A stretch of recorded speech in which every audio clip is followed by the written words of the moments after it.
All right. Okay. Good evening, everyone, and thank you for joining us attending the Y4SD Conference 2020. The Jamaican National Anthem is a national prayer. As is customary for all Y4SD events, we start with this prayer because we believe that Jamaica and the world really needs it. We will now have the Jamaican National Anthem.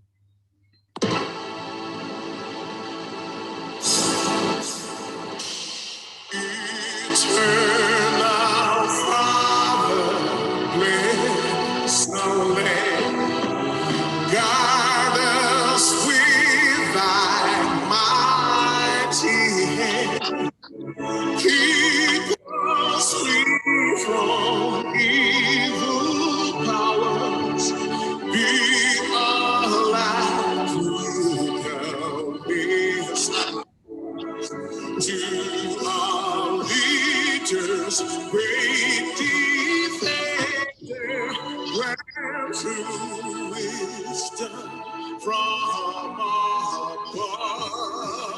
Justice to be ours forever, Jamaica land we love.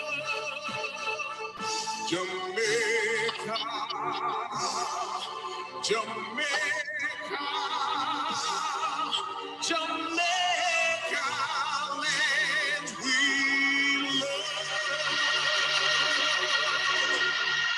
Teach us true respect for all. Stir response to duty's call. Strengthen us the weak to change. Give us vision lest we perish. Knowledge send us, Heavenly Father, grant true wisdom from above. Justice, truth be us forever, Jamaica land we love. Jamaica, Jamaica,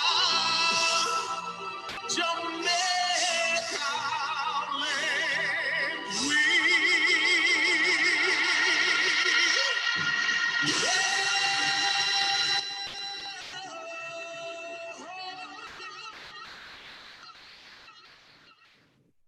That rendition of the Jamaican National Anthem was sung by recording artist Richie Stevens in 2013.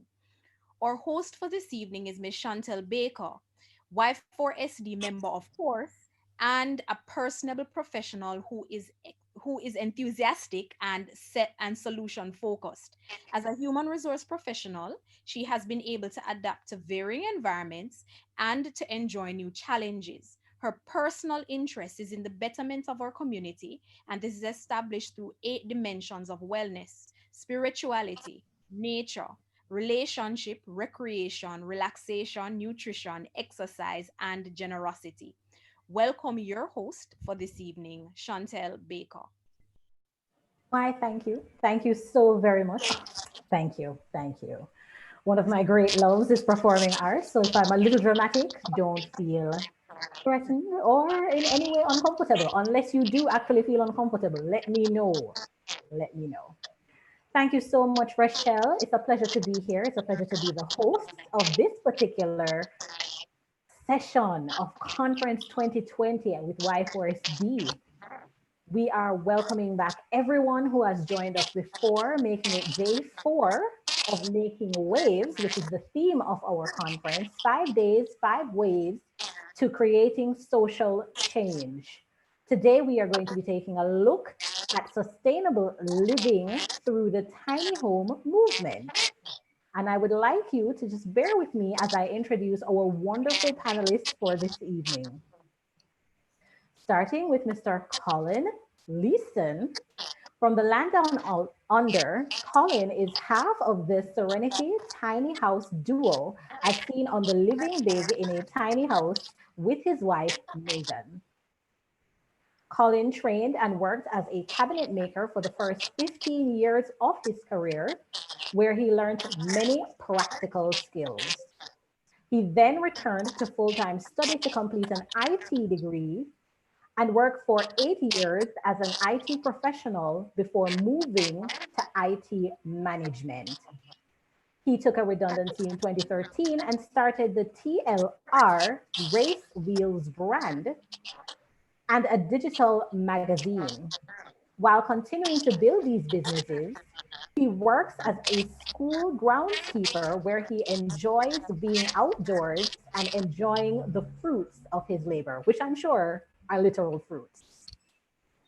The redundancy and significant change in his career was the beginning of a trend for he and Megan to live more sustainable lives with a focus on living more rather than having more. This trend led them to embrace the tiny house philosophy, and they moved into their tiny house in January 2019. You can check Colin and Megan out on their Instagram handle at our big tiny house. Continuing with the tiny house philosophy, we have next our panelist, Miss Bianca Metz.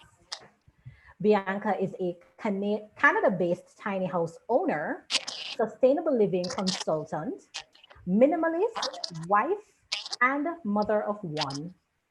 As a trailblazer in the current sustainable living movement, in a very short time, she has paved the way for many following in her footsteps to create a simple, slow, sustainable future for themselves and their families. She does this through her online business called The Giving Tree. Bianca, along with her husband Justin, spend their time raising awareness and educating others on behalf of slow living, using their tiny home as a model for conscious, sustainable living. Together, they help people learn to downsize, purge, organize systems, and relearn consumption habits to improve their quality of life. Bringing it backyard. Our final panelist is Miss Dominique Brown. Did I get that right? Is it Miss or Mrs.? Yes, yes. Okay, I just want to be quite sure. Dominique is an architect and creative who holds a BA in architectural studies and a master's of arts in three-dimensional design. She has worked as a designer, builder, and project manager for over 20 years. As she is the founder and lead singer, sorry, of Random Chaos Music. So we've got quite a few talents going on there, and has been designing and producing events for herself and others for over 15 years.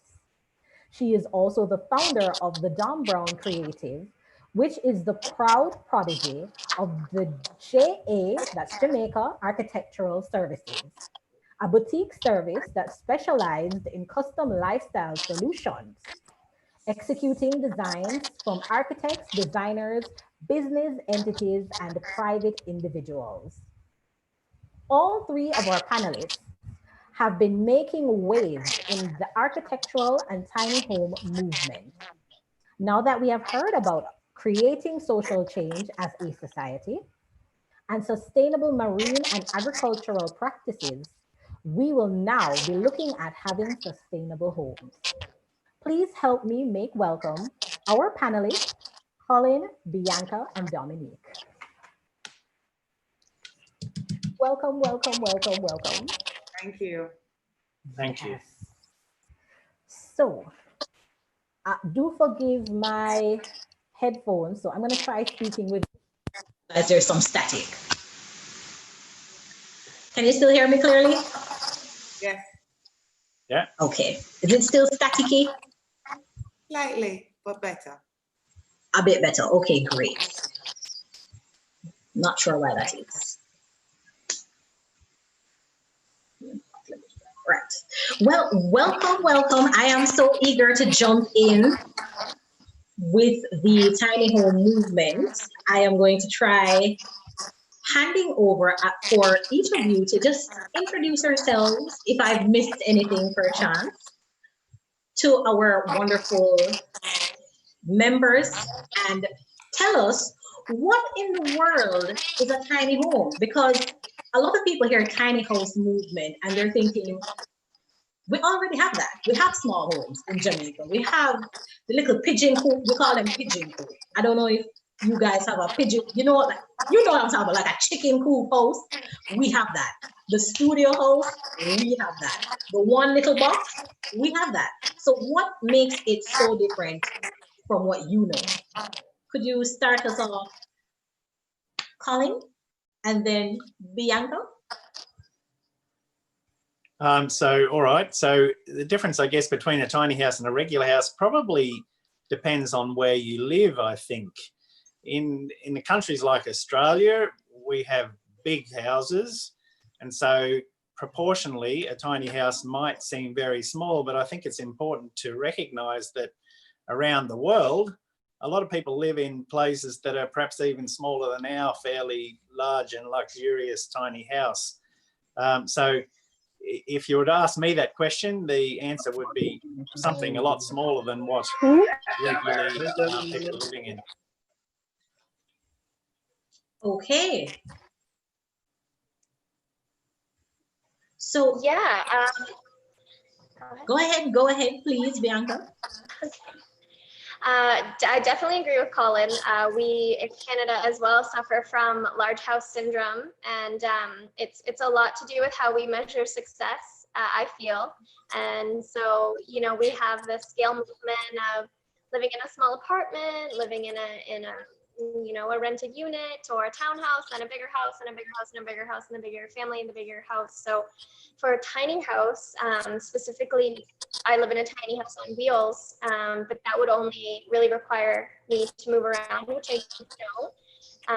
But it's mostly, it's a lifestyle, it's a way of life. So in terms of living tiny, it definitely has a lot to do with the lifestyle that you're choosing and really living purposefully and intentionally, and rather than needing a house with walls and a yard fence and keeping everybody out. It's about community, and it's about bringing that back and just kind of living closer to nature. And also, if you're living in high density areas like most of the world, it's about community and sharing resources too. All right, okay. So I do have a few more questions, but I haven't forgotten you, Dominique. I'm looking right at your fabulous painting in the background there, just catching my eye every second. But I do know that each of our presenters have prepared something for us, and I don't want to eat all that time because I really, really want everyone to see what you've brought to present.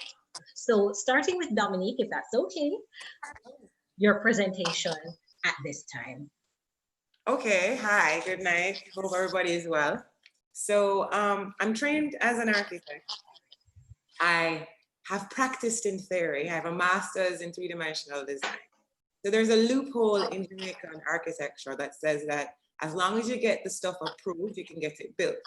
So I've been doing that. And I've never taken on anything rather large unless I'm going to partner with an architect.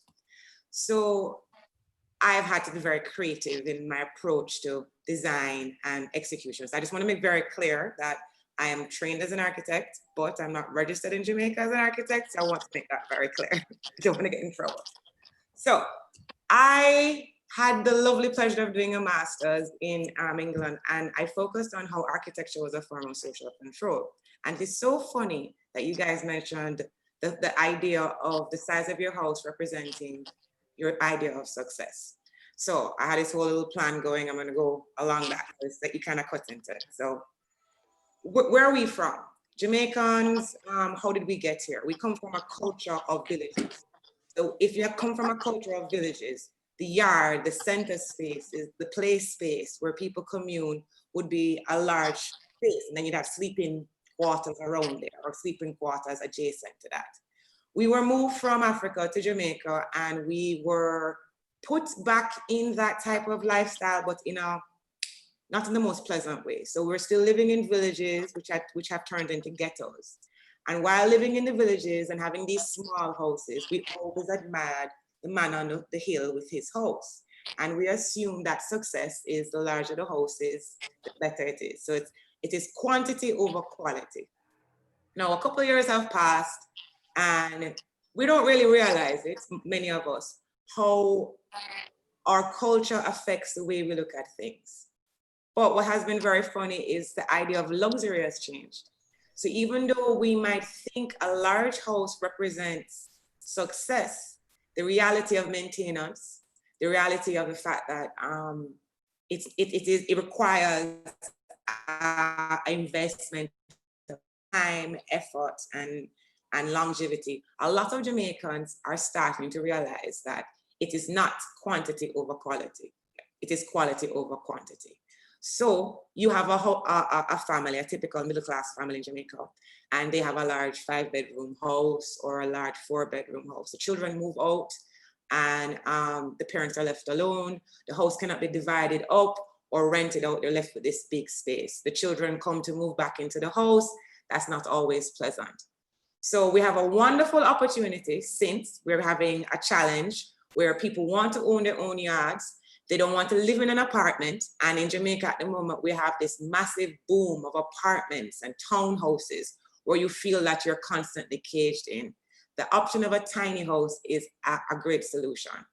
It so happened that when a lot of the lots were divided up in the middle class homes, or even lower middle class, like even, I wouldn't call Portmore lower middle class, no, but when it first started off, it was started off as working class. It is definitely not that right now. But the lots were much smaller. But the lots are small enough for you to have 2 tiny dwellings on it. The lots in Meadowbrook are large enough for you to have 2 houses on it. So I am proposing that since young people want to live in life of luxury, meaning they want to have houses that they don't have to invest much money in, they don't want to have a long-term maintenance program.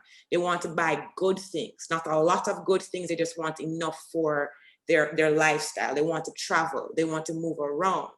If we were to rebrand, because everything is about rebranding. If we were to rebrand the idea of luxury being not about quantity, it's about quality, I think we have the possibility of changing the direction of building.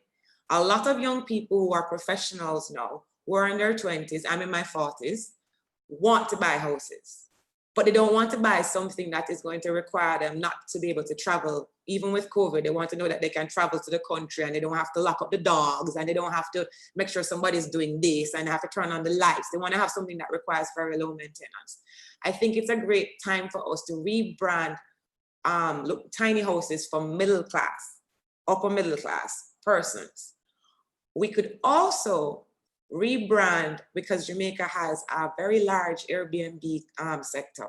So prior to COVID, a lot of people travel to Jamaica and do not want to stay in hotels. They want to stay in Airbnbs, little cottages or houses that people have bought that have been put on the market. when you travel to places like Costa Rica, the idea of sustainable development, where people have these cottages that are eco-friendly, they have gray water reuse, they have solar paneling, they grow what they eat, the waste is done in a way that you can reuse parts of it for irrigation or for fertilization or whatever it is that you want to do with it. If we were to adopt those models, force, I know this is a bad word, force anybody who wants to continue in the Airbnb sector, say to them that we will give you grants, and it's a suggestion, we give them grants, we give them an encouragement to build small, tiny spaces that will appeal not just to the persons building it, but to the people traveling to Jamaica. Because a lot of the people who travel to Jamaica who would stay in a sustainable, tiny house, that doesn't mean that you're losing any luxury. It's all about quality. They don't mind the size house. So we have a booming Airbnb sector, booming building sector, by partnering, I think, with the government, saying to them, you have tons of people who want to do Airbnb, they have tons of people who have properties and land. Let's look at the model that was used in Costa Rica, where they have a lot of small, eco-friendly buildings, communities where people can go. This is easy for us to construct in Portland, in Port Royal. It can be done in St. Mary. It's something that we can think about. That's one option. And then finally, approaching high-end persons who want to literally live luxuriously and sell them on the idea that you can design something that will satisfy all their needs. So the three approaches is that you try to do a development for the middle class, the working class, who have an understanding of living on a property, and you build a house around the back when you have enough money. So you have 1 acre land and grandma live in the front and you live in the back and auntie live to the next side. They're very open to having more than one property. 2, we can look at making sustainable development, ecotourism, like mandatory, right? And then 3, by rebranding it to the upper echelons, you will change the perception. So that's how I think we can make sustainable building palatable to the current ideology that we currently live in, which is big house, quantity over quality. Thank you. Thank you too so much, Dominique, for your perspective. It's very true. Jamaica has we're very influenced by bigger is better. Very influenced by bigger is better. We love foreign things, So we love foreign space, but we're an island and we're limited.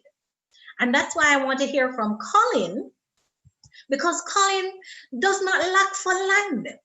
Yet, you see the value in no, you laugh, but it's so true. You do not lack for land, but you see the value in the tiny house movement. And Colin, if you would like to present at this time, we would love to hear from you. Hello, thank you for that welcome. And yeah, I'd be more than happy to share our story. So before I start, I just want to say to anyone listening, I need to commend you for being part of a program like this and being interested in a topic like this. It's critically important. So kudos to you guys. This morning I've got 3 lessons to share, and I'm going to mix this up a bit by giving you one of the morals of the story, or one of the lessons first, and we can follow that lesson along as we hear our story, and that's to ask why. It's been a favourite word of mine for many years, and I guess I've made a personal objective to query what I'm hearing and what I'm seeing and what I believe, and ask why is it that I'm thinking that way.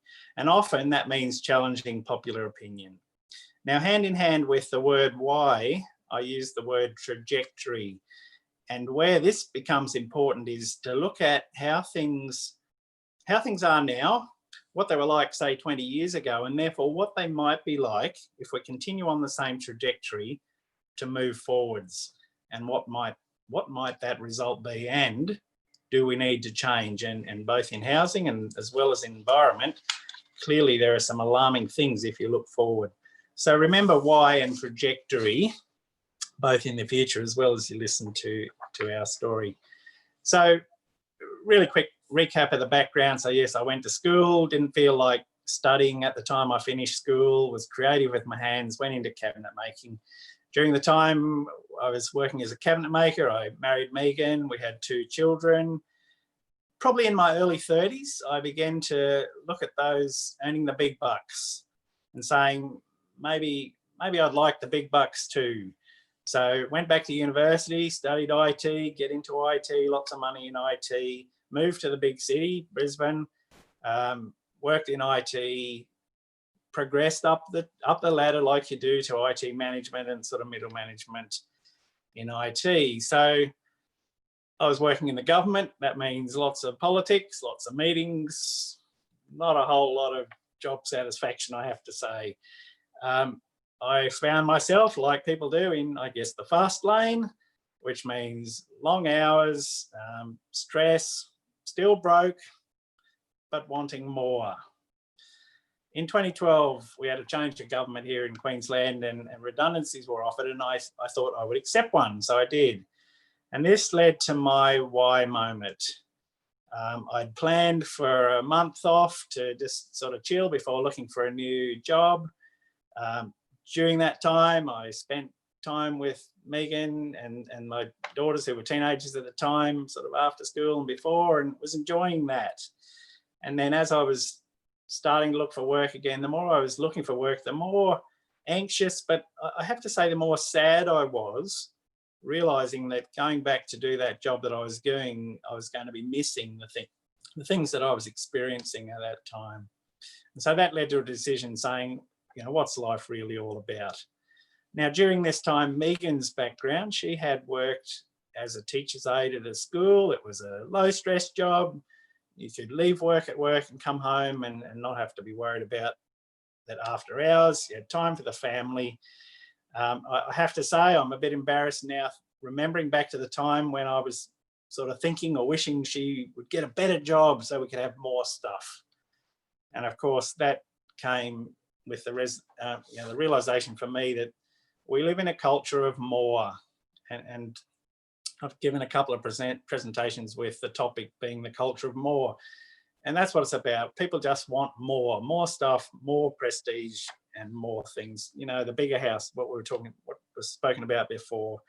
And of course, we live in part of a marketing system around the world that encourages that. So breaking out of that is the key. So this led to a new direction for me. I was still at home, sort of starting to stress about what this job might be that I would get. And an opportunity came up as a groundskeeper at the school where Megan worked. And I thought, yeah, I could do that for a few weeks. I started the job. I was outside in nature. I was de-stressing. I was getting reward for my effort. I could see the results of my work all around me. The income went down. Well, the income was down, but I was much more satisfied. And so I stayed doing that. Move on a couple of years, and the girls are old enough now to leave home. We were still renting a house, housing availability and affordability problem here like everywhere in the world. So at the same time as that, the tiny house movement was gathering some steam, and we were starting to see people building tiny houses. And I thought straight away, oh, I could so do that. And I thought there's no way Megan could do that. She wants the more stuff. But I have to say it was her who said, hey, we could do that. And I jumped on that very quick, and we said, let's do that.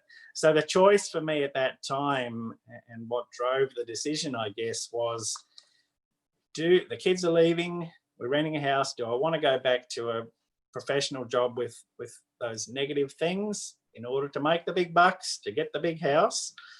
Or will I be happier with a simpler life? And what will the trajectory be like on either of those decisions? And clearly the trajectory for the big house would mean a mortgage for another 20 years and working hard to pay that off into, you know, my 50s and 60s and even beyond, depending on how much more we wanted. So we made the choice that the simpler life would be better, and so to go tiny. And this brings me to lesson 2. And that is that living is more important than stuff. And I've used a little motto for this, that that I earn about 1/3 of what I used to, but my life is 10 times better. And so that equation works, you know. So for us, that started the transition over to a tiny house. You might say, was it a sound decision to do that? Well, yes, absolutely. Obviously, we were a little apprehensive to start with. We had a lot of stuff. We had to start removing gear. The more we went, though, down that path, the more liberating it became to not be consumed with stuff. We've lived, you know, getting towards 2 years now in this house and a caravan as we were finishing it, and we literally don't miss anything about the bigger house that we had. It's not a burden on us now, either financially or from a time perspective. Now it's only a small space. We've got guests coming. Can we have guests? Well, yeah, we'll clean the place up in 10 minutes. She's fine. Come on around. It makes everything easier. Now I have to talk about size, because size matters regardless of what they tell you. An important part of our story is the size of it. And if you've watched our episode on the Living Big in the Tiny House show, you see it is larger than normal tiny houses. I feel that's an important part of our story, because often we see people going to tiny house living, which is unrealistic. You know, you might see a show that says family of 5 move into a tiny house, and you go, yeah, that's not going to work. And then a little bit later, you see that same house up for sale on Tiny Houses to Buy and Sell, or whatever it is. The lesson that our story shares, that again is very relevant to the environmental discussion, is that it's important that you're not seen to be extreme. Now, I would imagine that the perceptions of 99% of the people around the rest of the world look at tiny houses and think that they're, you know, a bunch of hippies running around a shanty town naked, and that's not something that I'd all be interested in. I'm distracted by someone laughing on the screen. Funny story, our daughter Amanda moved to London. She had studied interior design. She works in quite a prestigious interior design firm in London. When we said to her we were going to do the tiny house thing, I'm quite sure she thought trailer trash. And by the time we finished this build, she not only had she come around, just looking at the pictures at what a tiny house really was, but her firm over there was bragging about our tiny house. And again, this is one of the most prestigious firms in London, so pretty cool.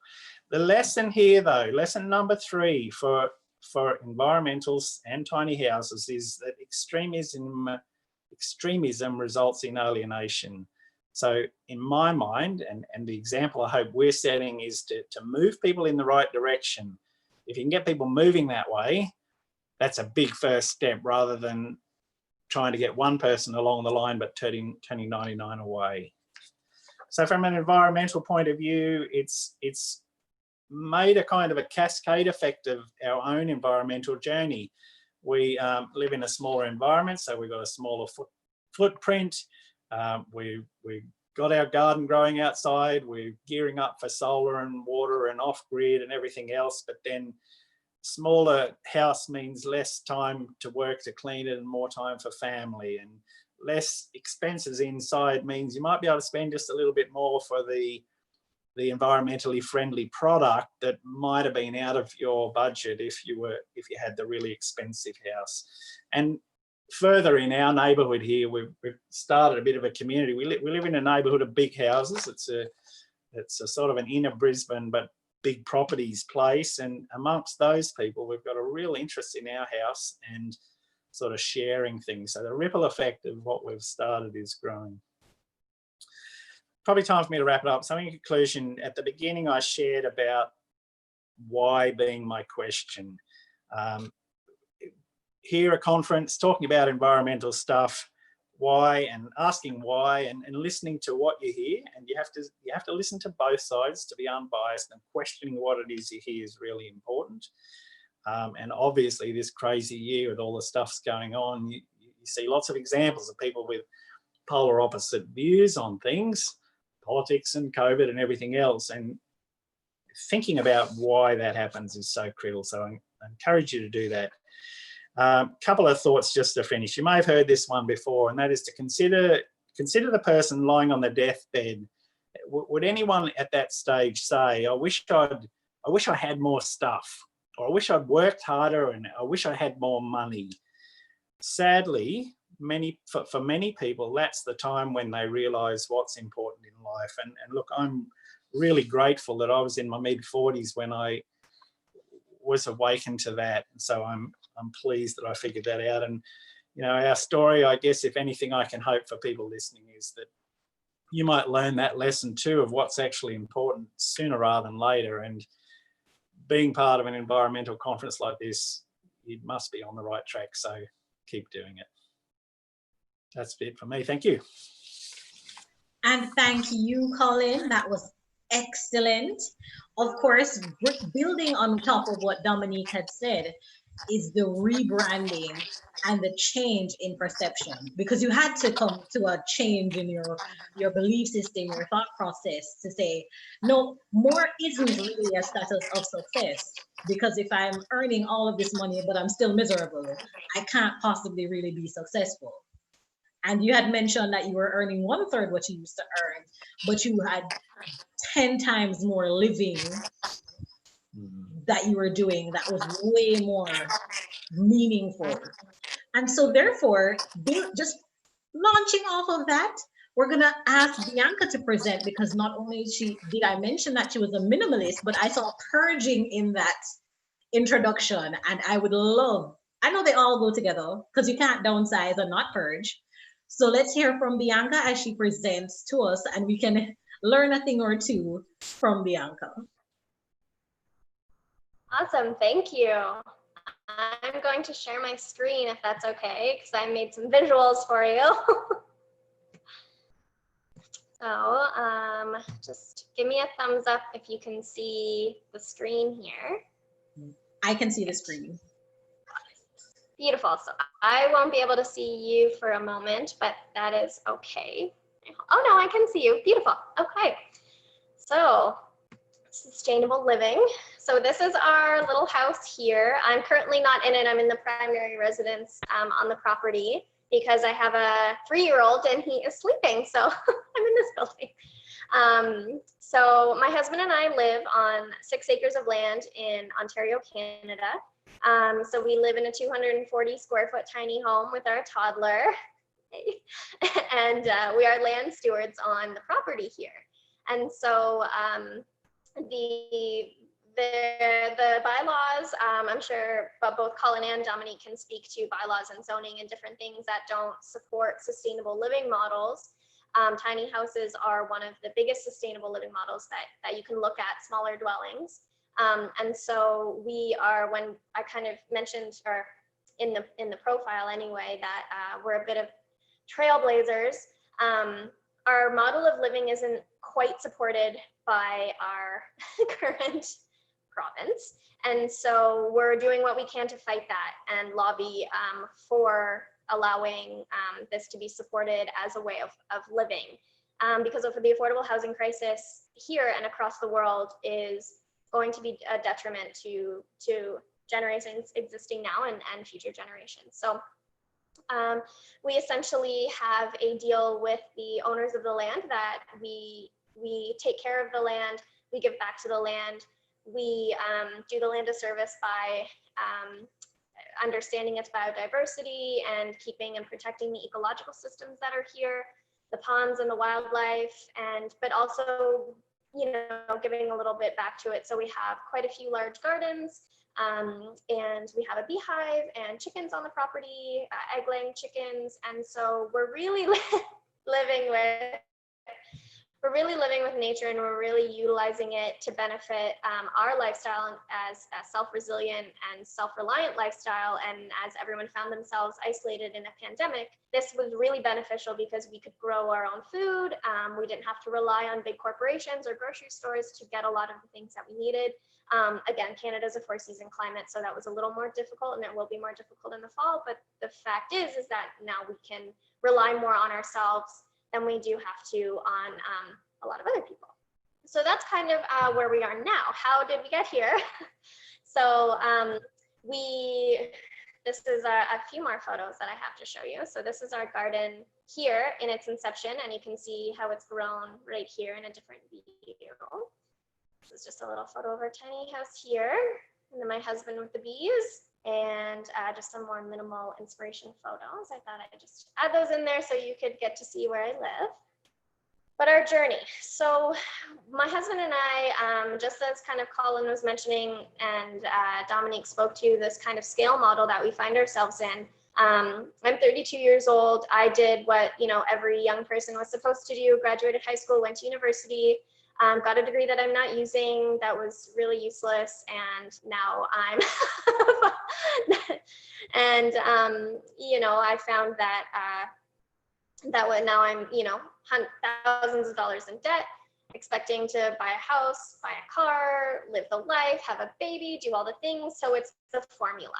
So this is what I kind of, as Colin was saying, the why is to challenge the formula. Why do we measure success the way that we do? And so our journey really began kind of at that inception. Why do I have to follow this formula? Because I'm going to be in debt and unhappy with a lot of stuff and very overwhelmed. And I didn't want to be there.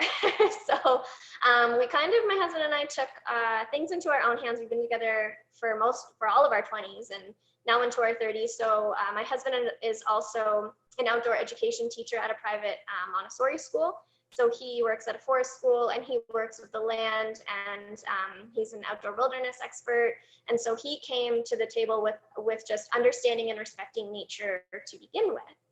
So our story kind of just really starts as wanting to be closer to nature and doing our part. And so living purposefully and together. And as you know, the topic and the theme still comes up, spending time together as a family instead of surrounded by things that, you know, in a pandemic, all of the beautiful knickknacks in your home didn't do you anything.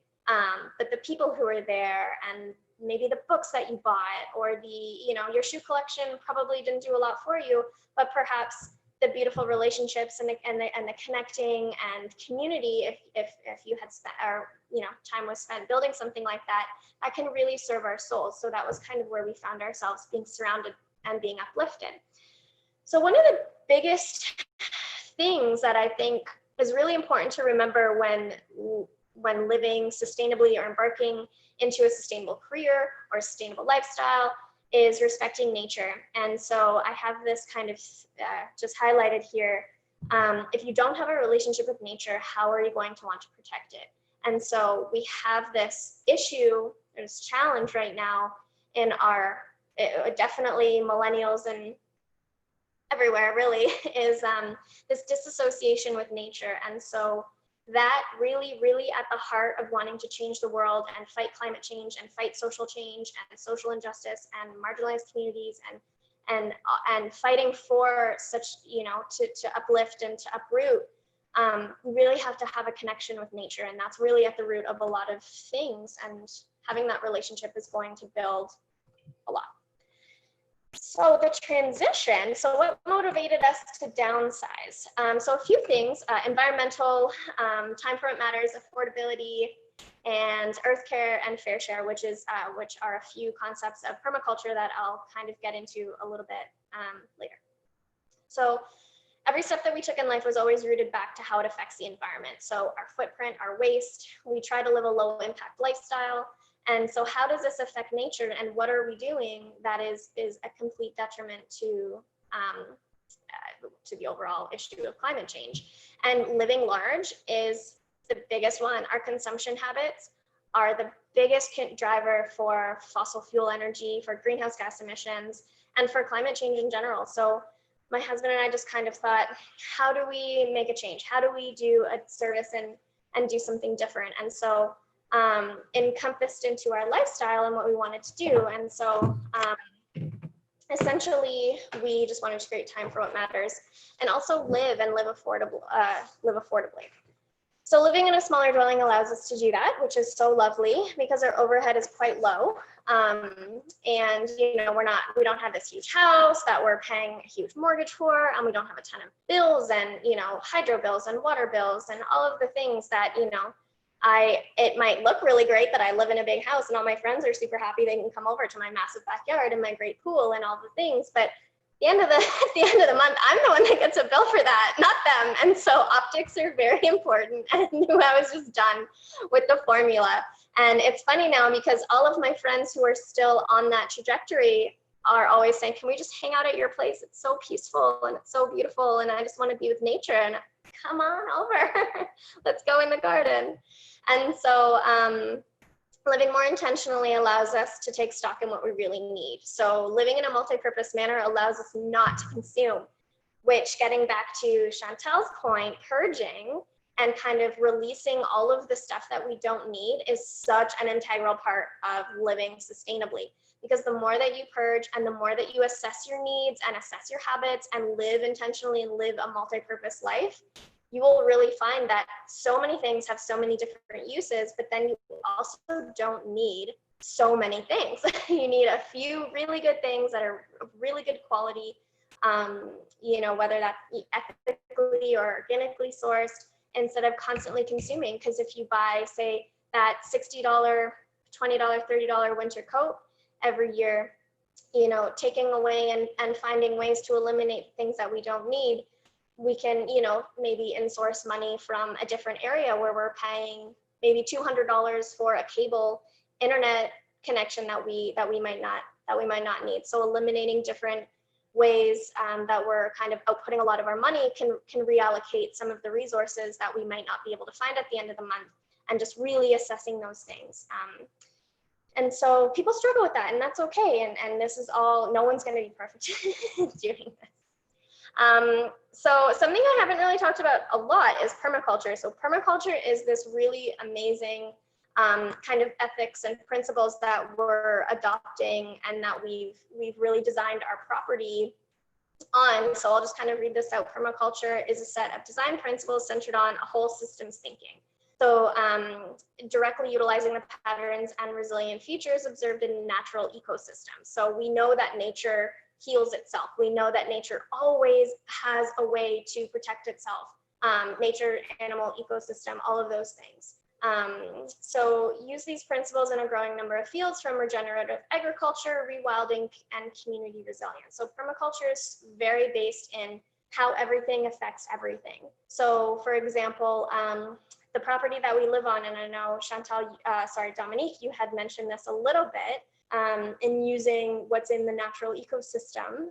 So we fertilize our garden instead of going to, you know, the local home hardware store to buy fertilizer for our garden to feed our plants. We're going out into the forest and we're cutting up weeds and putting it in a bucket of water and leaving that for 5 days to ferment. And then we're fertilizing our garden based on the natural ecosystem. So it's all coming back and it's all servicing itself. And so I'm not introducing non-native or non-indigenous rather species to the property. We're using indigenous microorganisms to kind of fertilize our garden, and then I know that I can protect the biodiversity that's here, and I don't have to worry about invasive species. So there's so many different things that you can use. Permaculture is very rooted in passive housing. So passive housing, for those of, I'm sure everyone in this room or in this screen has heard of passive housing. But in Canada, passive housing really kind of takes, it's one of those alternative ways where Colin was speaking to, oh, it's just a bunch of hippies living in a commune and they're all living in a trailer, and they have a pergola with a bunch of weeds on it, which is giving their house shade, and now they don't have to pay for heat. And that concept is rooted in an actual thing. And so, you know, passive housing details where instead of putting in an air conditioning unit, I'm now shading my house in different ways from a south facing sun, that I don't have to pay for air conditioning in my home because the structure of my own home can, and what my house is built out of, can protect it in that way, whether it's hempcrete or something like that. So sustainable building materials also really matter. And which is important to not kind of contribute more to the greenhouse gas emissions. So Bianca, what? Yeah, go ahead. I don't mean to cut you, but we are strapped for time. So oh yeah, okay. There are. It seems like the comment section is just ready to ask you guys some questions. Awesome. Yeah, you know, I'm actually almost done. So how can we take action? So always challenge the formula. so how can we take action by always challenging the formula, just thinking differently. And then I love the sustainable development goals that were in there. I mean, how to use land and support land is going to be critical to how we continue to protect ourselves. So yeah, definitely live sustainably, live tiny, and just use whatever you have around you to do that. So yeah, that's it for me. Thank you. Just take them Awesome. off Thank you, screen and Bianca. share. Thank you very much. I tell you what, just while we transition to the question section, this is my leap. I'll just tell my story. My leap into the tiny house earth conscious movement was sparked by just stumbling across on Google, of all places, earth ships. And that was, I don't know, Dominique, if you've heard of an earth ship. I see your little eyebrow moving around there. And when I Googled earth ships, I immediately wanted one. I just wanted, it was like Christmas. I want that. That's what I want that, because allegedly these were the type of homes that they're great all for the rest of your life. You're golden. You're golden for the rest of your life, with built out of recycled materials, suitable for all types of environments. It stays warm. In it, just amazing, just completely amazing. So to hear Bianca reinforce that with the tiny home movement, of course these homes could vary in size, but the tiny home movement, I'm so revved up to ask some questions, to get the questions fielded. And I know that there are persons who really, really want to be heard, because it's a new phenomenon, but it's not so new that there is no way to get answers to some questions, right? So, question directed to all the panelists. Someone would like to know, considering the safety challenge that we have in Jamaica, what are some of the sustainable safety measures that we can put in place? And that question isn't just from anyone, it is from Deidre. Yes. So she's very interested in living the tiny house lifestyle, but she's concerned about safety, because if somebody broke into my living room like this, I can't exactly lock them into the living room and then hide out in the kitchen. Well, when you do design for any space, you have to consider safety. So tiny houses, in my opinion, work best in villages and communities. So if you were going to do a tiny house, I would start off with maybe building on the back of a property that you know you can secure. Security is always an issue. It doesn't matter if you live in Jamaica or you live in foreign, security is an issue. So not because you live in a tiny house means that you're any less secure than if you live in a big house. So give you an example. Let's say you live in a tiny house and you're definitely concerned about security.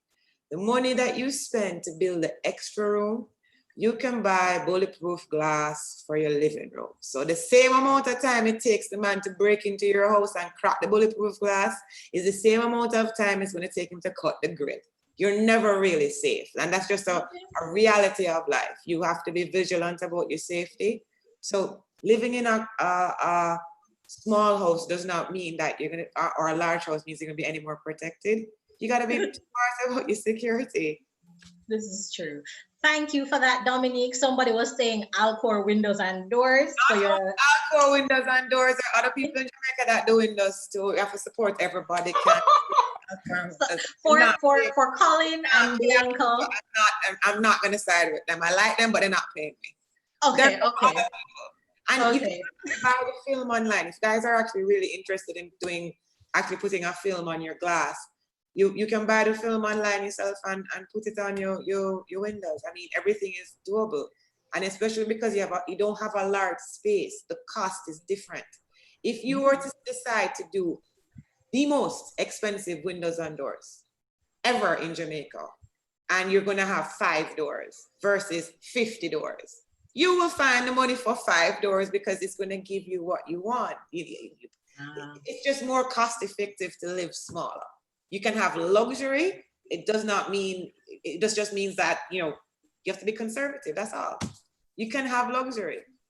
Excellent. Thank you so much, Dominique. So I hope that answers your question, Deidre.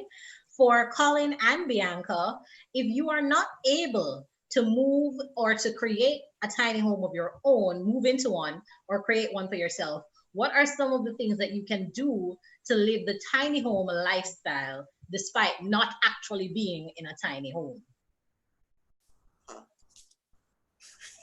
Well, we know that Bianca's ready to just jump right on that because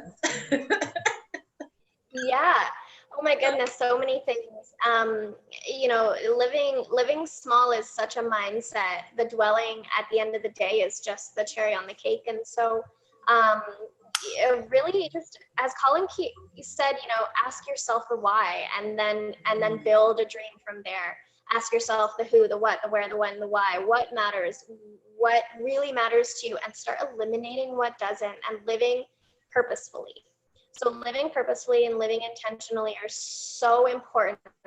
And you know, the challenge with living tiny is that this model of living is so romanticized by, you know, Netflix and different things like that. And people say, oh, I want a tiny house. This looks so amazing. I could definitely live there. And you could definitely get there. But again, living in a small space is not easy, especially with a partner or with a partner and a toddler. But it's the relationships that you build that make that last. So some different tactics you could take on is living tiny is definitely a lot to do with finances. So start cutting out what you don't need. For example, my husband and I eliminated a $200 cable and internet bill. We watch Netflix now. We spend $12.50 on Netflix. That's it. That's all we needed. And we ended up getting rid of a few other just meaningless payments. So living tiny is really scaling back. Start getting rid of a massive amount of possessions. If you find that, you know, you're constantly buying, living tiny is about consuming less. And so always ask yourself, do I really need this? Is this item going to give me purpose? Is this going to make me happy? As Colin said, on my deathbed, am I going to bring all my belongings into my casket with me? But no one's going to be at the funeral to bury me. Those are the really morbid things that you kind of need to think of. And when you release all the rest of it and honestly just have a little fun with it, you can really find that your mindset can change. So definitely just release all the toxicity. And Colin, would you like to add? Yeah, I could add a couple of specific areas, again, in that same theme, but you consider clothing, fashion. We hear these days about the fashion industry. Part of the philosophy of living tiny would be to minimize not only your wardrobe, but how often you replace that wardrobe. So, you know, there's something you don't need to live in a tiny house to be doing. And then the other thing that most tiny houses do, as both of our examples are, is the your own garden. You're producing your own food and living sustainably that way. So someone can do that in their backyard of a regular house as well. So there's just a couple of examples that don't require the actual small house. Okay, that is great. Thank you both. We have OJ who has a question he would like to ask himself. So at this time, OJ, the panelists are listening. Good night, everyone. Thank you very much. My question was, what is the best part of sustainable living? You know, in a small house, what's the best part of it?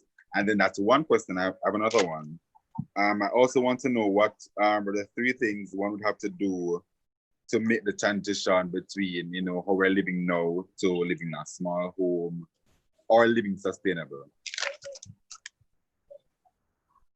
And so anyone on the panel, so anyone can answer. Go ahead. Okay, yeah, since I'm unmuted, I'll just go. So I kind of mentioned in the chat there that just being self-reliant and having time for your family, that is the best thing about living tiny. I don't have a big house to clean. I don't have a lot of bills to pay that I have to work an endless amount of hours to pay. And I realize that's coming from a place of privilege but you know, we're all in our own circumstances. And you know, at the end of the day, this took a lot out of my family as well. And so, but the point is we get to be together rather than working our 9-to-5s and seeing each other as, you know, ships in the night, and not seeing my son develop. As a mom, a parent, that is the greatest thing. I get to see him in the garden, and I get to see him with nature, and it fills my soul so much. And anyone in the room who's a parent could probably emulate that. To answer your question, the second question rather, I kind of just like speed wrote my answers down. One of the things you can do immediately is eliminate the clutter. Eliminate all of the things that you don't need around your home, the excess, the trinkets, all the things. Keep what you'll use again. Never get rid of something that you think you'll use again, because that is the least sustainable thing to do. You don't want to just throw everything out where it's going to end up in a landfill. We don't want to do that. And then just continue to assess your consumption habits. Constantly strive to consume less. And that way, when you're coming up to, you know, you go shopping or you're looking to buy something, you've already trained yourself to think that less is more. And so your mindset is already there. So those are some big things that you can do. And I'm sure Colin has a ton of other ones. Okay, thank you very much. Claudia has anything to this part of the first? So I'd like to hear what she has in store with my second question.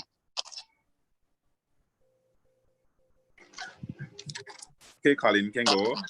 Hey, I was just going to answer your original question. Aside from those things already said, money. You know, the thing you can benefit is, rather than the money all going on a mortgage, what you can do now, look. Can you see what that says? Adventure fund. So part of our goal in living tiny is to be able to do some travel. I mentioned my daughter lives in London, so presumably if she stays there, we're going to have regular trips across there. We've been to Canada a couple of times in the last couple of years and loved it. If we had the big house and the big mortgage and the Ferrari and all the other things, there's no way we could afford that. So how you spend your money, do you go on an adventure or do you have a big house? That's the one. As to your other three questions there, clearly getting rid of stuff like Bianca said, but that mindset of more, you need to break that cycle of we need more stuff. So if you can break out of that cycle first, the other things follow along a lot easier. Awesome. Thank you, Colin. Thank you, Bianca. I know that Dominique had wanted to weigh in. I don't know if you want to add anything to that. I just wanted to say I lived in a tiny house, not intentionally. I just moved and it was small. And the best thing about my house when it was tiny is that, first of all, I had band practice in there. So the only thing that was in my living room was a drum set and the amps. So that meant I could only have a couch. There was no TV. There was only my books. The kitchen had the fridge. My bed was on the ground. I had my dressing table my father gave me when I was 10. The fan, yeah, that was my house. And because I just did not have any space for anything else, I really only bought what I needed. And because I lived alone, I could walk around naked all the time. It's amazing. I'm here. Yes, I fully agree. I hope that fully answers your question, OJ. Thank you, Dominique. Thank you, Bianca. Thank you, Colin. We have another question from Chanel Shand, and she would like to know, she says, good night. I would like to know how practical it is to own, I think this is more to Dominique, a tiny home, for example, in Jamaica, given the vulnerability of the Caribbean islands to natural disasters. And I'm sure she's there referring to hurricanes and earthquakes, and we're island nations mostly. So we're looking at tsunamis as well. Well, and what type of material is used to construct these structures? Tiny houses don't mean that they're weak, you know. I don't want you to think because a house is tiny means that it's weak. In fact, the fact that you don't have to build 10 rooms means you can spend a lot more money on a small structure. You can spend more money on the design. You can spend more money on how the rainwater is used, the recycled in the garden, where your laundry is, how you gonna store the excess water, irrigation system, solar panels. No, not because you have a tiny house means that it's feeble or inferior. You can use the same materials. What you want to do is use materials that are sustainable, that require, all right, even my very fantastically rich clients, I always say to them, can we just buy the really expensive locks? Because if I buy the expensive locks now, we won't have to replace them ever. And they see the value in that. If you put down a good foundation, so you make a really well designed, you spend the money on the design, you spend the money on making sure you understand that you get your value for money in terms of whatever you use. Concrete and steel is actually the cheapest in Jamaica. I know people like to do container houses. Container houses are expensive. They have limitations. They require putting some on top of each other. It's not that it's not been done. There's a gym on Barbican Beach where the lady did a fantastic conversion of 4 40-foot containers. Absolutely amazing. Lights in the side and windows, and gym classes are well done. I have a former teacher who taught me, who did a fully functional, I think 3-bedroom container house. It's just that if you're going to build sustainably in Jamaica, the material that is cheapest here is concrete and steel. All right. Wood, I would recommend you use natural wood, but if you're going to use natural wood, you would want to find a tree that has, fallen, and you would dry the wood. A good lumber to use is tamarind. It's very resilient. And if you feel like you want to invest in a foreign lumber, you could buy Jatoba, Green Heart. These are lumbers from South America that wear well, and they are in supply. They are being sold legitimately. They're farmed from legitimate farms. You don't have to feel like you're buying lumber and you're taking away a land source or a forest or something like that. You use metals that you know are going to require very little maintenance or won't rust. If you're by the sea, you wouldn't use a container house because a container house would rust. You would want to use concrete and block. So it is not that because you have a small house mean that you have a small life. In fact, in a small house, you can get everything you want in a oversized. You want luxury and comfort, you can get that in a small house. I'll give you an example. Everybody talks about having their tub or their shower overlooking a view. When you see these fancy hotels, it's overlooking a view or the sea or something like that. When you have a tiny house, outdoor shower with hot water, you might think, listen, that is like right, you're paying $560 a night at Golden Eye, shower outdoor without water. And you can do it yourself at your house. So you need to decide what it is comfortable. Like if you understand what luxury is, you will understand that size doesn't matter. I'll give you an example of luxury. When you sit down on the toilet in the morning or anytime on the toilet, what's the nicest view? Something green, a big window, right? You might not think that that is important, but it changes the quality of lifestyle when you go to the bathroom in the morning. The amount of light that comes into the bathroom, when you sit on the toilet, how you feel. It's a simple thing. You have a bigger window in the bathroom. But you have to know these things as a designer as to what would bring luxury into your life. I want to point out something that we didn't talk about before. Jamaican old people did get it right.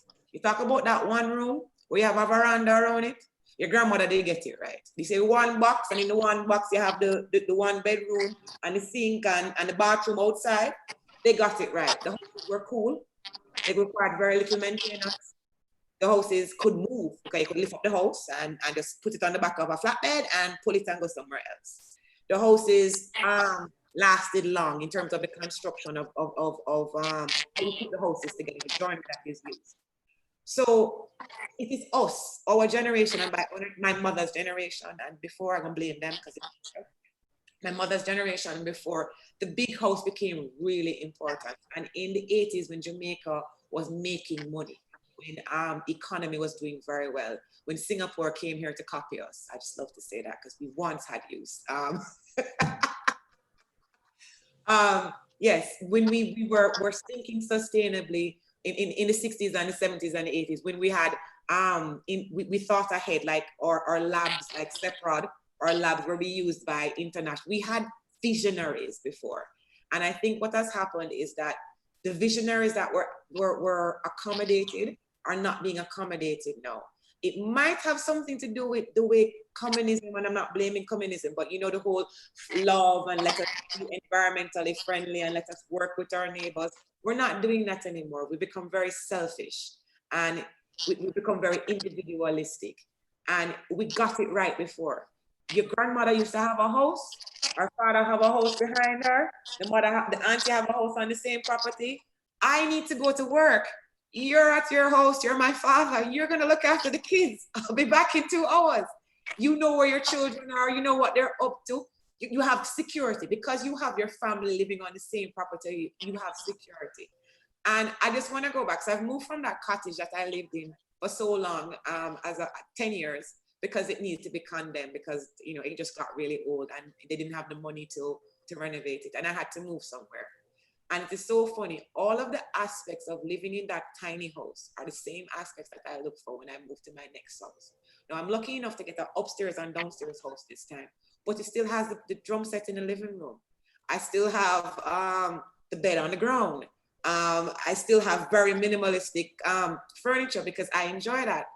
And that whole communal living, because my neighbor is right next to me, it's still happening. My landlord lives on my property, so that's my security. I go over there for dinner on Sunday. So I have this family because I live on a property in a small house that facilitates me knowing my neighbors come home when I am out. So there's this community that is created by small housing, by living within a shell where you can sit at one end of the house and look at the other end. And it does not mean that you are depriving yourself of anything. It just means that you can feel the space that you're in. And then you can also go outside and feel nature. You can feel the trees. As I said, I spent 90% of my time naked, standing outside because it was in the hills. And I basically had a church in front of me, the view of the city. My neighbor was never home, and they were never home. So I could just stand up naked, you know, yeah, hi. And I enjoyed it. I had a mango tree that I blocked anybody's view. I could see it just connecting with nature. We need to do that more. And I hope that your desire to live in a tiny house is your understanding that you want to, again, not create a big footprint, but also to enjoy your family, and to enjoy your space, and to enjoy who you are, to live a better quality of life, because as Colin said, you have more money in your pocket, you can travel. Thank you so much, Dominique, for all the people who have been claustrophobic in their own clothes, those big houses. There is hope. And Rochelle has a question. She has a burning question. So Rochelle, feel free to ask. All our panelists were ready to listen. All right, so I just wanted to touch on, well, Colin or Bianca can answer this one. In terms of the cost for building a tiny home, what was that like? And I'm not just talking financial cost, but also the personal investment that it took. Either one of you can respond. I'll go first this time, will I? All right. If you've seen our show, you can see ours is on the very expensive end of the scale. And like I described back in my talk, I think that's an important message, and we're happy to be able to share that message of coming part of the way along. So a tiny house in Australia probably starts at about $60,000 for something finished. Ours in total is probably worth around $200,000, so it's very expensive. Luckily, I had the skills to do a lot of that work for nothing, so our investment in it wasn't anywhere near that much. But if someone was to try and have it made, that's probably what it would cost them. So yeah, a fair bit of money. Put that into perspective though, the house we were renting was put on the market for $800,000. Our place has marble bench tops you can see behind us, and lots of luxurious items, lots of smart home stuff all through it, everything here. So it's a much nicer place to live in than the $800,000 house that we came from. So even that sort of money is still small in proportion to what we would have needed to spend. In terms of the cost to us personally, well, as I've just said, I spent a lot of time working on it. We bought this house as a shell, and it probably spent 2.5 to 3 solid months getting it mostly done inside. And then really we've spent about another year finishing it off. So a lot of work, but I've been of the opinion all the way through that that journey is as exciting as actually living in it. And so don't wish that it was finished, because enjoy the time we're doing it. And so we have, and there's still little bits for us to go. We're taking the tack now that as the money's there, we will spend it. We don't need to be borrowing money to put an air conditioner in there that we don't need, but when we've got the money to do it, we will do it, and the job will be finished sooner or later. Bianca. Yeah. Oh my goodness. Wow. Yeah. Beautiful. The cost. Wow. So everything. The cost is the benefit. But I to root back to the actual question. For it to talk in kind of Canadian dollars, the average house for sale in central Canada, where I live, is around $500,000 to $700,000 to $800,000, and that's what the average working class person is expected to pay for, with a salary between $40,000 and $60,000 a year, with a mortgage of $2,500 a month, with a salary payment per month of exactly that.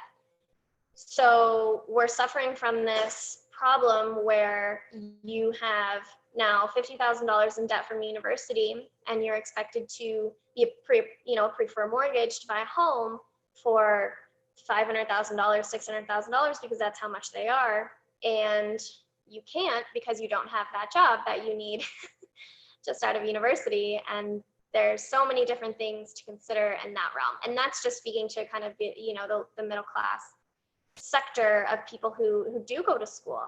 And so if you're looking on the flip side, most people don't own homes.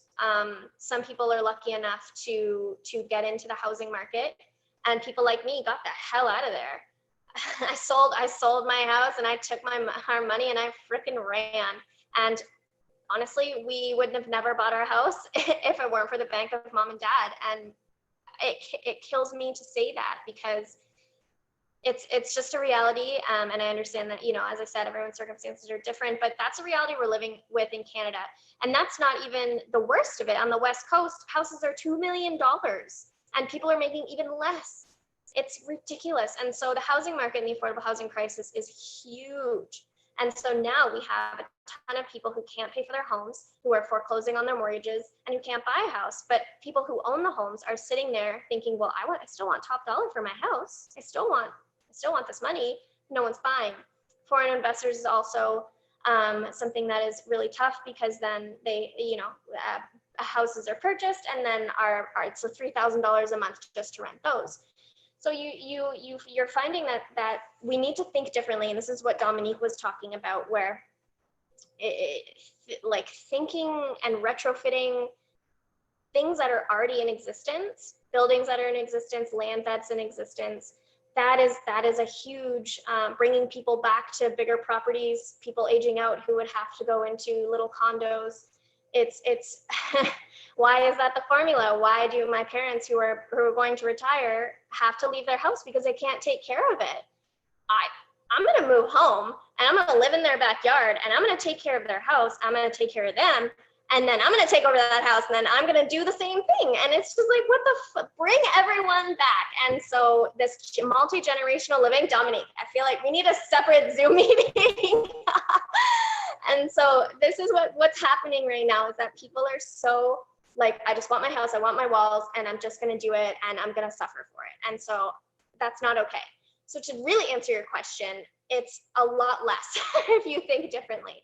So this is what it takes. It takes people like us, like Colin and like Dominique and everyone who's sitting in this panel to think differently and challenge the formula, because we're going to create affordable housing for people that is not only affordable, but it's freaking sustainable. And it makes sense because we don't want a lot. We don't need a lot to be happy. That's where the future is going.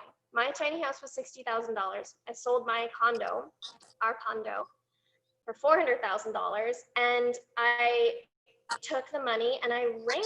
And I may or may not be living illegally, but that's the risk that you have to take sometimes. I'm not recommending anyone do that, by the way. But it's the risk you have to take. We're taking a risk. And if anyone in here is a Canadian bylaw officer, I was never here.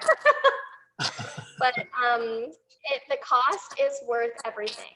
And the emotional cost is so hard, but you have to be passionate and you have to know yourself and you have to be in your convictions and you have to live purposefully. So when our friend earlier was asking, what can you do to get there, to get tiny living before you're living tiny, is know yourself and know who you are and know what your purpose is and know that you're here to protect the world and leave a legacy for the next generation. And all the cost is arbitrary at that point. So, end scene. Awesome. Can I jump back in? Sure. I'd There love are to. two persons waiting to ask, but I will please just This is one of these scenarios where looking at the trajectory is so important. So if we think about 2 generations ago, probably dad went out to work, mum stayed at home. Maybe 2 generations for me, but not you guys. Starting from that point, mum had to go out and work too to make money to get the stuff. These days, definitely both parents need to work. And in fact, late last year, I heard in a news article here in Queensland in Australia that 1 in 4 people in Queensland now have to work 2 jobs just to put food on the table. And so you look at that trajectory and you go, well, you know, that's not too good. Think of that now going forward. Well, the answer's easy. In 10 years' time, everybody has to work 2 jobs. And in 20 years' time, they have to send the children out as well to work.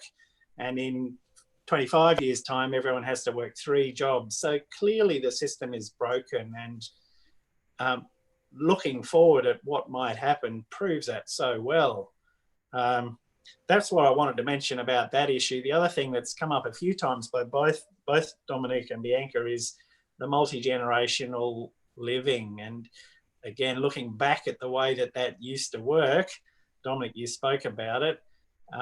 These days, there's a lot of stuff going on about showing the benefits, and that's right from the examples like mum and dad being able to look after the children when I go into work. But from the other's perspective, I've got a mother-in-law with dementia at the moment, and the research is showing how multi-generational living makes such a massive difference to dementia patients, the interactions with younger generations. So seeing the benefits of those things and starting to do some of that sort of smart stuff is really important.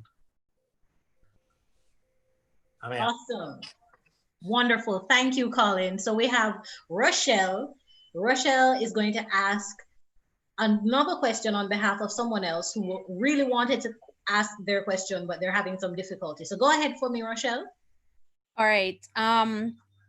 So Chantel, I'm going to allow Kelly to go ahead of me because she raised her hand and I just asked my question, so I'll go last. Okay. Hi, ahead, everyone. Kelly. Hi, good night. So in your country, there is a strong tiny house movement, right? That is in Australia and in Canada. But what recommendations would you have for us in Jamaica who, we want to start a movement like this? So just while you're talking and having this presentation, we have a couple members here who are actually ready to start the tiny living. So, how can we start? Where can we start? Should we start with the land or should we start with a house? What can we do now to prepare ourselves and to actually start living in a tiny house? Dominique, I feel like you're so ready. I don't know how to stop you. Go ahead, Dominique. I'm just gonna respond. You can do it in the traditional way. You can go find a piece of land if you want. My recommendation is for you to be like Rochelle, who is ridiculously prepared for everything in life, and you go and do research. So you're gonna get the Pinterest, and you're gonna create a little folder, and in the folder you're gonna put your kitchen, and you're gonna go to tiny, you're gonna put your bathroom. You're gonna think about how many bedrooms you're gonna want in there, and then in the same breath, you're gonna look for land that you're gonna buy. Now, remember what we just discussed. We talked about the movement in Jamaica is not one where you can buy a piece of land and just think that you're going to be secure. You need to be very careful about where you're placing your house. So you need to look at if you're going to buy the house with your cousin or your sister, and you guys can get a big property and you share the maintenance and cost of running that piece of land. That would able to have you security. Or your parents, you could move in the back of their house, if they have a big piece of land. Living sustainably in Jamaica is a choice. And when you have a big house, you put big walls around it, and then you put security cameras on the big walls, and then you have dogs that you have to feed, and the dogs have to go to the vet. And the same amount of money that you spend on the cameras, the walls, the dogs going to the vet, and mowing the lawn, you could have two houses on a property, have privacy. The person beside you is somebody that you can tolerate, whether it's your mother, your sister, your aunt, or your uncle, if you're concerned about security so much. But just building a house off the bat like that might not work just right now. So what you can do is look for land, look for what you want, and know what you need. Because once you start doing that, you run into other people who want to build as well. And you might find that 10 of you buy one piece of property. And if you have a great designer, I'm volunteering myself, or other people, you can have something laid out where you could have a saltwater pool that is maintained by the sun and run off of irrigation if 10 people are on one house, and you make it big enough for it to be a luxury. You can have that if that's what you want. If you want to live luxuriously in a tiny house, you can do that. But you need to decide what it is that you want. So knowing thyself, it not only works with what kind of house you want. You put on your makeup in the morning and you decide that you're putting on false lashes or you're not putting on false lashes, you have to know what you want. You have to know where you want to live. You don't want to be spoon-fed a house. And if you don't know what you want, go to all of the apartment buildings in Jamaica that are being built right now and look at the design, and you'll have comments. That's all I have to say. And once you see those comments, which will be like, not enough light, not enough cross ventilation, not enough privacy. I can't breathe and my neighbor don't know what's going on. Yes, I feel like I'm secure, but my maintenance money and my mortgage money and gas. So you need to think about what it is that you want to do for yourself.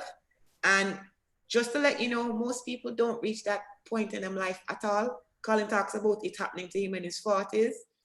Mine just might have happened for myself personally 5 years ago. So if you're just starting to figure out what you want from yourself, it's a journey. Take time with yourself.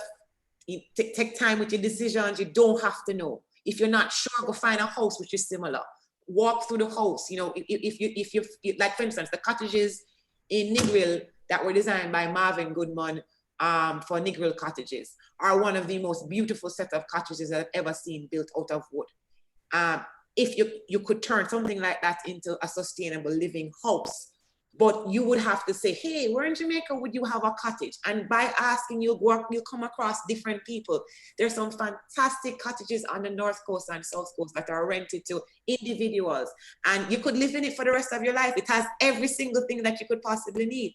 You just need to start investigating. Start asking the questions as in, okay, what do I want? What do I need? If I buy a piece of land, we're going to buy the piece of land. Who are going to buy the piece of land with? Is it me and my mother and my sister? When my parents getting old, do I need my parents to live down the road from me? Or can they live in the back? If I build a house, can I move my parents into my tiny house when I'm older, when they're older, so I can move into their house, so I can have my children living in the same sort of lifestyle that I was brought up in. And at the same time, keep an eye on my mother. Have the security that I need. Okay, I finished talking. Sorry. Yeah. All right. Thank you so much, Dominique. Oh, wait, what? Wait, what? Okay. Thank you so much, Dominique. So we are going to shift rep. Kelly, that was an excellent question. I had it too. And Dominique, thank you so much. Rochelle, back to you because I'm not seeing any other questions just yet. So I believe Joni's question will come through Rochelle. Go ahead. All right. So I'm thinking about now the idea of living tiny, and I'm taking it very seriously. So I've enjoyed the presentation so far, but in the chat and in other chats online now, I see persons asking the question, but what if you want to live in the city? Because living tiny seems like something you do only if you're planning to live in a more rural area, a more rural environment. So I'm sharing this question, anyone can answer. How do you make that kind of tiny living transition? One, without having to amass this amount of money and then make the transition. And two, can you do it if you're planning to live in the city?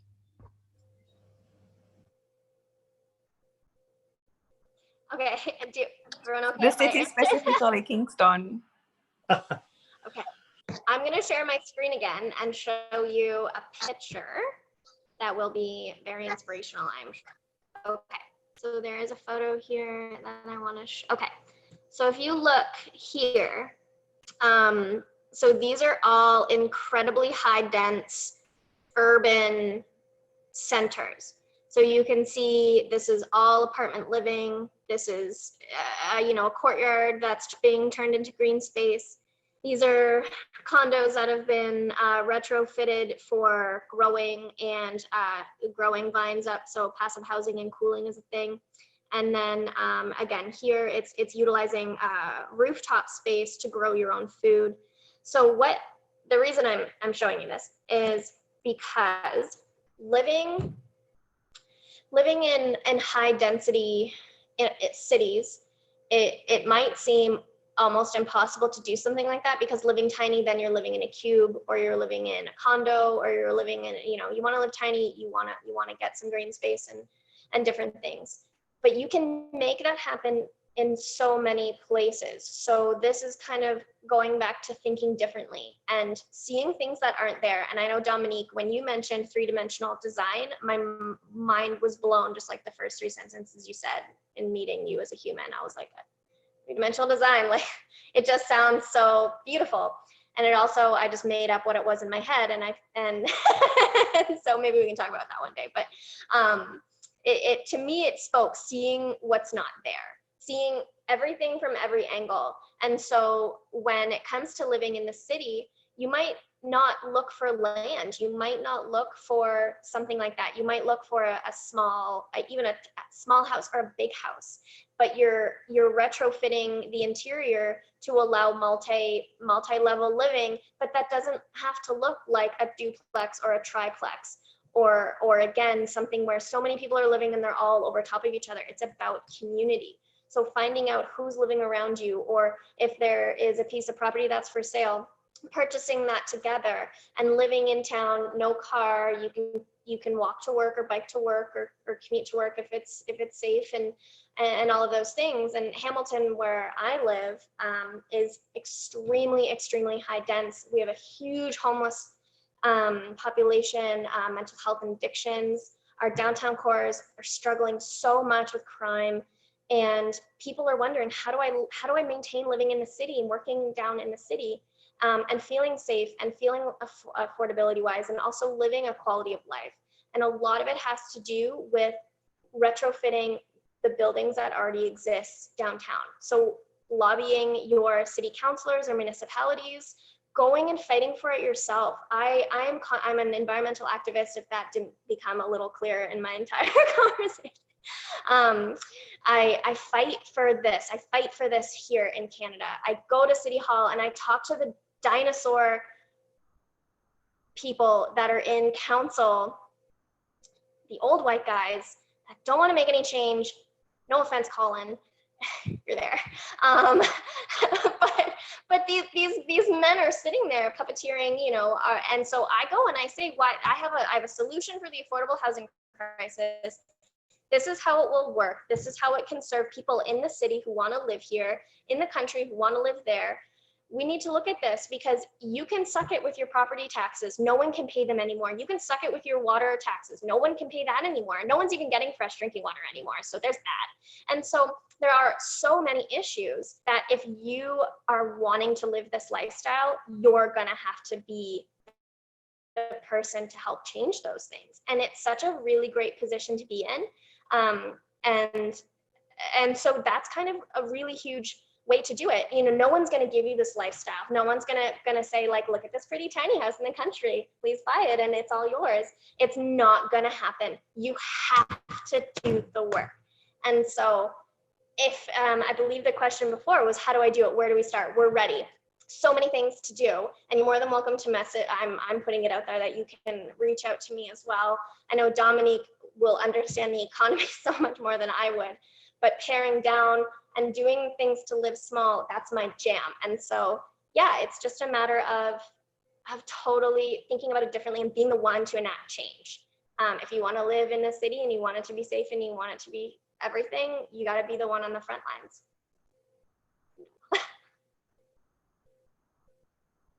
All right, that is awesome.